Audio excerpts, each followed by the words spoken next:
લાખણી તાલુકાના નાના કાપરા ખાતે શ્રી રઘુનાથપુરી આશ્રમમાં ત્રિદિવસીય પ્રાણ પ્રતિષ્ઠા મહોત્સવ 2 જૂનથી 4 જૂન સુધી ઉજવણી કરવામાં આવશે।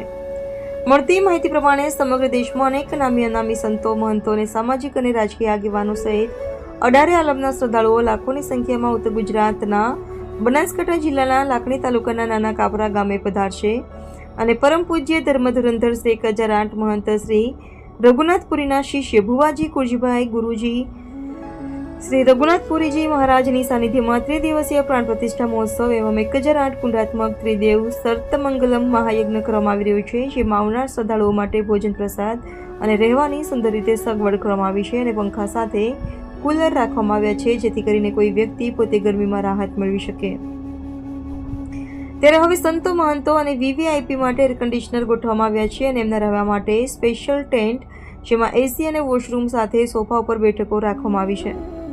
જોકે અંદાજે નાના કાપરા ગ્રામ પંચાયતના સરપંચ હીરાભાઈ દેસાઈએ જણાવ્યું હતું કે 200 વીઘા જમીનમાં સામિયાણો બાંધવામાં અને લેવલિંગ માટે સતત 500 કારીગરોની મદદ લેવામાં આવી હતી, જેમાં હજારો સ્વયંસેવકો પણ ખડે પગે નિસ્વાર્થ ભાવે સેવા આપી રહ્યા છે, જેમાં મોટા મોટા ડૂમો અને 12 જ્યોતિર્લિંગ પૂજા અર્ચના આરતી માટે બિરાજમાન કરવામાં આવે છે।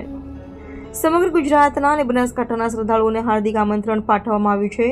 ત્યારે હવે આપ શ્રી લાખણેજીમાં અને શ્રી જહુમા સાથે ભગવાન શિવની શિલાન્યાસ કાર્યક્રમમાં દર્શનનો લાવો લઈ ધન્યતા અનુભવી શકશો। અહેવાલ જયંતિભાઈ ઠક્કર, MD। જહુમા જય રઘુનાથપુરી બાપુ। શ્રી રઘુનાથપુરી આશ્રમ નાના કાપરા, તાલુકો લાખણી, જિલ્લો બનાસકાંઠા। આશ્રમની અંદર તારીખ 2, 3, 4 જૂન 6ઠ્ઠો મહિનો 2025ના દિવસે માં લાખણીજી જહુ રઘુનાથપુરી બાપુની ભવ્ય પ્રાણ પ્રતિષ્ઠા મહોત્સવ યોજાવા જઈ રહ્યો છે। એની અંદર મહાયજ્ઞ રાખેલો છે, તેમજ ભારતભરમાંથી આવતા સાધુ સંતોનો ધર્મસભા પણ રાખેલી છે। તો તમામ ધર્મપ્રેમી જનતાને જણાવવાનું કે તારીખ 2, 3 અને 4 જૂનના રોજ વધારવા અમારું રઘુનાથપુરી આશ્રમ વતી ભાવભર્યું આમંત્રણ છે। લાખણીજીમાં જય લાખણીજી વધારી રહ્યા છે, તેમજ ગુજરાત તેમજ રાજસ્થાનથી પણ મહામંડલેશ્વરો, મહંતશ્રીઓ એવા વિશેષ અમારા મહાત્માજીઓ પણ વધારી રહ્યા છે, એટલે તમામના આશીર્વાદ લેવા પણ હું ધર્મપ્રેમી જનતાને આપના માધ્યમથી જાહેર આમંત્રણ આપું છું। યોગી આદિત્યનાથ જે અખાડાના મહંત છે, એમને પણ આપણે આમંત્રણ આપ્યું, શું કહેશો? અમે યોગી આદિત્યનાથના ગુરુભાઈ કહેવાય એવા આપણા શેરનાથ બાપુ જુનાગઢ, એ પણ અહીં 4 તારીખે અથવા 3 તારીખે વધારી રહ્યા છે, એમને પણ આમંત્રણ આપ્યું છે અને અમારા તમામ જેટલા સનાતન ધર્મના સાધુ સંતોના છે એ આચાર્યો પણ વધારી રહ્યા છે। બાપુ, જે ભારતભરમાંથી જે લોકો શ્રદ્ધાળુઓ જે આવવાના છે મા લાખણીજીમાંના ધામે દર્શન કરવા માટે, માથા ટેકવા માટે, તેમાંથી સંતો, મંતો, રાજકીય આગેવાનો પણ પધારશે। અંદાજે કેટલા શ્રદ્ધાળુઓનો મુકાબલો રહેશે? અંદાજે અમારી જે વ્યવસ્થા છે, વ્યવસ્થાના ભાગરૂપે આખા આયોજનના 5 થી 7 લાખ પબ્લિકનો અમે અંદાજ રાખીને બેઠા છે, પણ અત્યારે એ જોતા અને જે લોકોનો ભાવ જોતા અમને પણ એ આંકડો પર અમારો વધી શકે તેવી પરિસ્થિતિ છે। એટલે અમારે પણ લાગણી છે, દરેક સેવકો આવી ભાવથી આ સનાતન ધર્મનો પ્રસંગ છે, સનાતન ધર્મપ્રેમી જનતા આ અવસરમાં લાવો લે એવું અમારું ભાવભર્યું આમંત્રણ છે। મહાદેવ્ય શિવાય સતતં નમઃ પ્રકૃતિ વજરાય નિયતા પ્રણતાસ્મતા।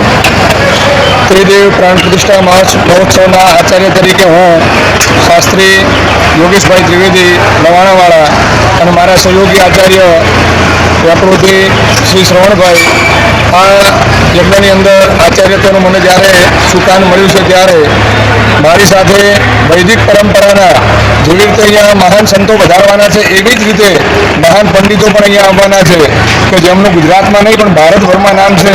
જેમાંના એક છે મારી સાથે કૌશલભાઈ શાસ્ત્રી, ઋગ્વેદ, યજુર્વેદ, સામવેદ, અથર્વવેદ અને સંહિતા પાઠી અહીંયા પંડિતો વધારવાના છે। તેમની દેહ હેઠળ આ 108 કુંડી ભવ્યાતિ ભવ્ય ત્રિદેવ મહાપ્રતિષ્ઠા થવાની છે। તો એનો પ્રારંભ આવતીકાલે સવારે થઈ જશે। પ્રથમ દિવસના ગણપતિ પૂજન પહેલાં જે પ્રાયશ્ચિત વિધાન છે એ કરી અને અમે આ પ્રસંગનો પ્રારંભ કરીશું અને અમારો આ મહોત્સવ 3 દિવસ સુધી ચાલશે, જેમાં ખૂબ ઝાંકીઓ, શોભાયાત્રાઓ અને પૂજાઓ તો અમારી છે જ, પણ સાથે સાથે કલાત્મક ઘણું બધું આમાં જોડાયેલું છે. એવું વૈદિક પરંપરા અનુસાર જે દરેક જગ્યાએ મોટી પ્રતિષ્ઠાઓ થતી હોય છે એનાથી પણ સવિશેષ અમે આ કાર્ય કરવાના છીએ. અને એમાં મારી સાથે મારી ટીમ છે. આજે છેલ્લા 6 મહિનાથી માં લાખો જહુ રઘુનાથપુરી બાપુની પ્રાણ પ્રતિષ્ઠા મહોત્સવમાં લગભગ 2 લાખ શ્રદ્ધાળુઓ હાલ આ પવિત્ર ભૂમિના દર્શન અને પ્રસાદનો લાભ લઈ ચૂકેલ છે. અને આવનાર સમયમાં તારીખ 2, 3 અને 4 આમાં પણ અંદાજિત 10 લાખ ઉપર પબ્લિક આ જ પવિત્ર ભૂમિની આ પ્રાણ પ્રતિષ્ઠાને એ સાક્ષી બનશે એવું આજે દેખાઈ રહ્યું છે. અને આ તમામ જગ્યામાં લગભગ 200 વીઘા જેટલી જગ્યાનો ઉપયોગ કરવામાં આવે છે. પાર્કિંગની વ્યવસ્થા પણ કરવામાં આવી છે ઉત્તર, પૂર્વ, પશ્ચિમ 4 દિશાઓમાં. અને તમામ આયોજન અત્યારે સેવકો દ્વારા નાના કાપરાની પવિત્ર ભૂમિ પર થઈ રહ્યું છે.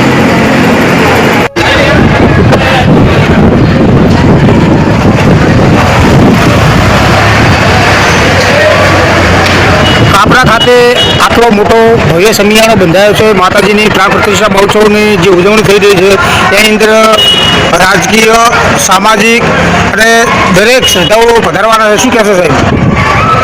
આ નાના કાપરાનો લાખો જવો ધામ પરમ પૂજ્ય રઘુનાથપુરી આશ્રમમાં એક ઇતિહાસ બનવા તરફ જઈ રહ્યો છે. એક મોટો મિની કુંભ અહીંયા 2, 3 અને 4 જૂનમાં અહીં ભરાશે.